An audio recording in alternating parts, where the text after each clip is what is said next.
Corona ভাইরাসের second wave পুরো বাংলাদেশে ভয়াবহ আকারে বিস্তার লাভ করেছে। প্রতিদিন রেকর্ড সংখ্যক লোকজন করোনায় আক্রান্ত হচ্ছে এবং মৃত্যুর কোলে ঢলে পড়ছে। হাসপাতালগুলোতেও আইসিইউ সংকট।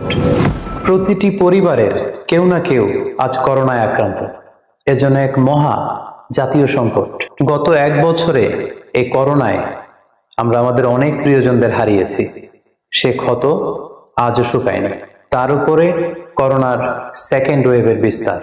নতুন করে আমরা আমাদের আর কোনো প্রিয়জনদের আর হারাতে চাই না।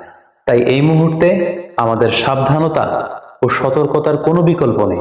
সব ধরনের জনসমাগম এড়িয়ে চলুন। বাইরে বের হলে অবশ্যই মাস্ক পরে বেরোবেন। বাইরে থেকে ঘরে ফিরে ভালো করে হাত ধুয়ে নিন। সকল স্বাস্থ্যবিধি মেনে চলুন। আপনার চারপাশের অসচ্ছল প্রতিবেশীদের খোঁজ নিন। আমরা সর্বোচ্চ সতর্কতা অবলম্বনের পরে মহান আল্লাহ রাব্বুল আলামিনের উপর তাওয়াক্কুল করব। আর এটাই হচ্ছে তাওয়াক্কুলের বিধান।